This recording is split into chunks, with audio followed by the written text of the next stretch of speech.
王一博双排扣西装再度出圈，亮相品牌代言奥迪青岛新车见面会。果然有气质的他，到哪里都是万众瞩目。出场那个帅气的走姿就被硬控住了。这个男人走路带飞，飒爽英姿，一穿西服就是优雅贵气。双排扣的设计把王一博好身材凸显出来，整个人很绅士。很喜欢王一博穿衣的感觉，优雅中带着时尚，上面西装革履，脚上搭配一双白色反鞋，瞬间年轻气息化，无愧是王一博，就是行走的时尚教科书。很喜欢这个发型的王一博，有着男人的成熟稳重，还有着爱豆青春的气息，很有自己的风格和个人魅力。这次奥迪那场见面会直播模式，意想不到的是都是王一博粉丝，一时间涌入10几万人，刷屏呼呼的都在喊着王一博，有不少人都蒙圈了，这是卖车还是卖王一博？到底是谁啊？这么厉害！画风瞬间改变不说，好多人不是看车，而是在看王一博。那场一群人没有看台上介绍车的画面，而是扭头对着王一博。谁啊？之前这人在打牌，谁啊？这谁啊？王一博。他们说吗？这是王一博。我知道哦，今天好有气。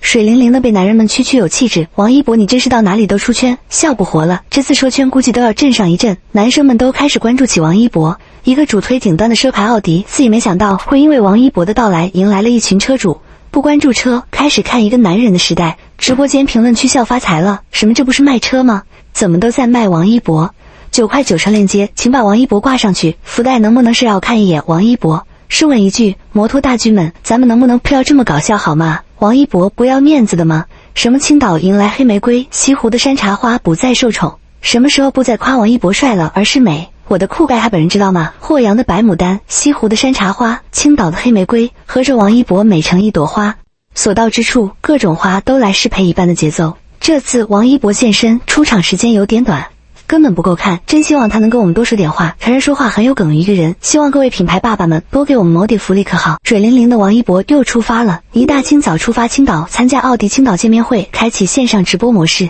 很多人发现王一博穿的那叫一个好保暖，黑色夹克里面套着一件内搭冲锋衣，包裹得很严实，戴着经典的棒球帽，手中拿着平板，步履匆匆地进了候车厅。马上就要跨年了，新歌新舞台还有各种的晚会录制，自然这段时间的他会忙个不停。这次出席青岛见面会可是给我们的福利。不过有意思的是，王一博来青岛，不少的摩托姐姐衔玉接低，接货煎了个寂寞，没有从正门出，而是专车接送，把人给载走了。霸气的品牌就是让人措手不及。讲来品牌待遇，刚结束的香奈儿大秀，这次拍摄王一博的摄影师上线夸人了。不知道为什么就喜欢看业内人士夸，因为他们口中的王一博更加真实立体。摄影师说，见到本人比我想象的更高更帅，很有礼貌，像一幅画。这次没有拍王一博的帅，而是把王一博拍得美，因为粉色系的王一博比山茶花都较嫩。没想到人家摄影师一顿输出后，网友的回复更出彩，一句话，山茶花成精了。好吧，王一博搞笑的粉丝向来都是脑洞大开，果然粉随正主。王一博这朵成精的山茶花，请送给我，专注于栽培，让它盛开得更娇艳。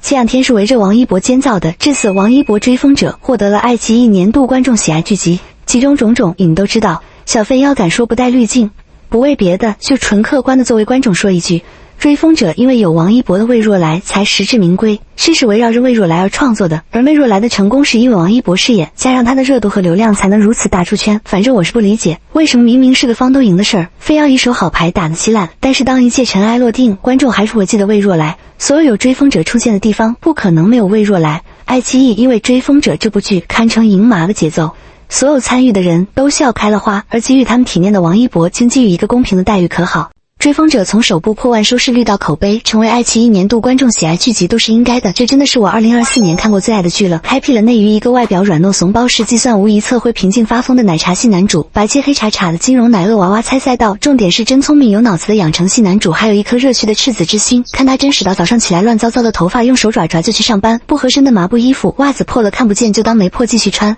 坚实的惆怅，赚到钱会自然带块肉。感觉那时候的若来虽苦，但日子充满了盼头和希望感。角色首先你得活出真实感，而王一博的每一个毛孔都像是会演戏那样自然，真的拿到 offer 整个人都亮了，开心的跳着舞喝醉了回家。是开心真的瞬间带入了听课时擅长心算的他手里紧握着的铅笔，第一次去做西装时紧张的脚手指，看他偶尔来点小烟坏，你鞋带松了，说好的温水直接兑的阴阳水时还用脸颊去测温度，细节逻辑处理的太牛了。魏若来经典的受刑戏份太真实了，身体沉沉的下坠感直接极致还原，剧里几场争吵戏和哭戏更是绝，甚至到江西时的若来仿佛脱胎换骨，眼神完全不一样了，气质都变了。了。真的看追风者，谁能不共情魏若来呢？作为整部剧的剧中心，魏若来成了，这部剧就成了。若来想要在乱世七宝界的烟火人间气息中想好好活下来是真的，但苟利国家生死以，岂因祸福必趋之。若来愿以毕生所学报效国家的赤诚之心也是真的，可以说是观众看着他成长养成的男主，跟着他开心，跟着他从闯关式剧情到怀疑世界到崩溃，跟着他转红到红的可怕，太容易真情实感共情了。从剧到情感，在我心中追风者永远是王一博的代表作，魏若来和追风者更是值得所有的奖。有些人上真人秀就是一整个塌房，但王一博但凡接触他真人的就没有人说他不好的，几乎所有与王一博合作过的人都会提到他的配合度超高，工作效率出色，专业能力过硬，却从来没有一丝矫情。看到香奈儿大秀 Vogue 摄影师提到了山茶花成精的拍摄过程，跟王一博快速 brief 了当天要拍摄的内容，他马上就能 get 到摄影师的点。拍摄间隙问他要不要坐着休息下，他也说不用，全程都在拍摄位置上 stand by。有色合伙人也对王一博的评价说，虽然品牌方给一博准备了休息室，但一博就拉一个小凳子坐在旁边等待着随时开拍，一点没有明星架子。天天向上的导演曾经说过，王一博会把所有的工作都强加在自己身上，工作伙伴选王一博一定会非常轻松。事实也如此，在法国拍摄了 COS 官方宣传片时，王一博在时差的情况下连续拍摄5小时，极限拍摄，但完成程度还是好到爆，高度配合。打网球熟练的动作标准仪显然是提前认真练习过的。拍摄安踏滑板视频的专业人员夸赞王一博滑板比想象中厉害，是有花时间练过的，时间感没有休息，并且一开拍就始终保持超好状态。在拍摄跃动上海巴黎奥运会资格赛推广大片的导演组夸赞王一博不仅轻松应对 MV 中的街舞、滑板、攀岩等几项高难度运动，还在短短的5分钟内学会了小轮车，就学了2次，惊叹运动天赋的同时也服他的敬业配合度。关键就这几分钟的大片还荣获了亚洲电视大奖，合作拍摄电影热烈的大鹏也被王一博的敬业程度惊呆过，无数次夸过王一博的敬业。有些镜头明明可以依赖剪辑完成，但王一博却非要坚持做到极致。最后一场戏王一博甚至打着封闭拍摄，为国争光的运动员打封闭都是非常艰难的决定，谁家拍的电影都打封闭啊。王传君提到王一博的时候就说过，个人的成功跟付出是成正比的，像拍电影无名，王一博真的用了极少的睡眠去完成更多的内容，包括我学上海话、看资料等，他的努力就是让人难以置信又合情合理等等数不完的夸夸。但在所有人嘴里的王一博形象出奇的统一，因为他就是这么一个人。都说打铁还需自身硬，任何品牌终究还是得用产品说话的。几天前一条私信还真让我感触挺深的，陌生人甚至都不是我的粉丝，看了我的视频后纯粹本着为国祸民不平的情绪上头买了百雀羚。虽然当时我评论区有近3万条评论都在讲述和力挺百雀羚的，但这风波都大半个月了，还真纯粹用完了之后真香了。好来说了下自己的心路历程，还聊啥消费主义啥的，但挺真诚的。然后我看到他作为消费者来感谢我为百雀羚发声的那一刻，说真的还有点小感动，觉得自己做的事情是有价值的。百雀羚这几年在全球最具价值化妆品品牌榜单中的排名一年比一年高，提到就是国货骄傲，问就是好用，但产品这块很少有好好夸过百雀羚的。当时也有看到学术派的出来为百雀羚的产品论证过，说百雀羚又在护肤界的诺奖 IFSCC 上出尽了风头，研发科研团队蝉联 IFSCC 青年科学家大奖，和欧莱雅打得有来有回，够其他品牌吹一辈子了。百雀羚还是太低调了，说他不宣传这个糊涂啊。我看了百雀羚宣传了，就是才几百个赞，没人看到罢了。都说真心换真心，因为一博，我从一个没用过国货护肤品到现在百雀羚绿宝石真颜霜快5年了。实打实说说我的感受吧，这混合油性的敏感肌，夏天油冬天干，不是在补水就是补水路上。绿宝石霜的抗老淡纹我没有对比，但用了真的实打实的饱满润弹，很舒服那种，用空罐好多瓶了，还是很喜欢真颜霜那种丝滑的冰淇淋质感。我给你们看下，就是这样的，上脸真的很舒服，一点不油腻的，特别是秋冬这种换季敏感还干的时候，每天晚上厚涂简直是救了我的老命儿啊。因为好用我愿意夸它，也愿意为它发声。现在动不动营销花里花俏一大堆，但回归产品最终还得你好用才是王道，更何况好用又性价比高，业务能力是自己最大的资本，国货情怀外经得住93年这样的时间考验，终究还需自己产品扛打。